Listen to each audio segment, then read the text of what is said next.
Well, that's the balcony of Ted's office. Spent a lot of hours up there. Robert Brell learned about Ted Rogers' succession plans from the man himself. He was obsessed with the family keeping the company.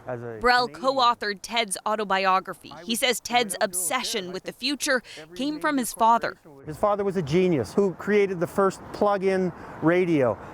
He created CFRB radio station. He died young. His mother lost the company. And she told Ted over and over as he was growing up, your job is to get the company back for us. And that's why keeping family control was so important to him. The way the company is set up allowed Ted to make sure his family was always in the driver's seat. Rogers shares are split into two, Class A and Class B. Class A shareholders can vote and essentially have a say in the direction the company goes.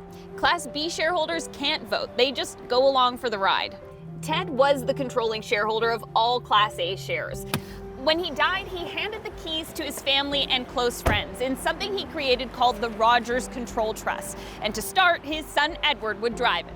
He said, for the book's purposes, I'll just make it clear, two things. One, I want the Rogers family to keep control as long as possible. Two, one person has to be in charge. Too many cooks in the kitchen, problems will happen. Well, problems happened anyway. But the company's dual share structure isn't unique to Rogers. In Canada, Bombardier, Canadian Tire, Shaw, even Shopify have two types of shares. So each company benefits from going public, while an exclusive group of investors gets the biggest say in decisions. David Beattie used to be against the dual share idea. One share, one vote, that's sort of a central tenet of our lives. But he changed his mind. Among the reasons, he looked at the performance of Canada's largest family-controlled companies, most of which have dual shares, and compared them to their non-family counterparts. They outperformed by about 50% a year. It's not trivial. It was a major differential. Why do you think that is? Pretty easy. They have a longer-term focus. We pay executives to get the next quarter right. Very clear focus on short-termism.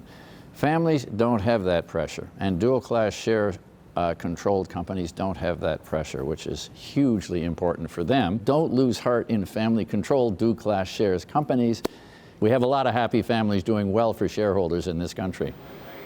But dual-class shares are still a contentious issue. One of the things that happens with dual-class structures is that over time, what seemed to be a really good idea or was working very well might stop working. Catherine McCall with the Canadian Coalition for Good Governance says her members want companies to adopt a sunset clause. A sunset clause determines that the structure has to end at a certain point in time or upon the occurrence of a certain event, like the founder retires, or the recurrence, you have a recurring vote on the part of the subordinate shareholders about whether they want the structure to continue. So with a sunset, you can reintroduce the concept of accountability. If the controlling family is embroiled in drama, the other shareholders can vote to take their power away.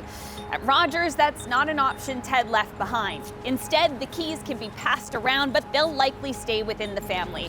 It's the control Ted intended, but not the publicity.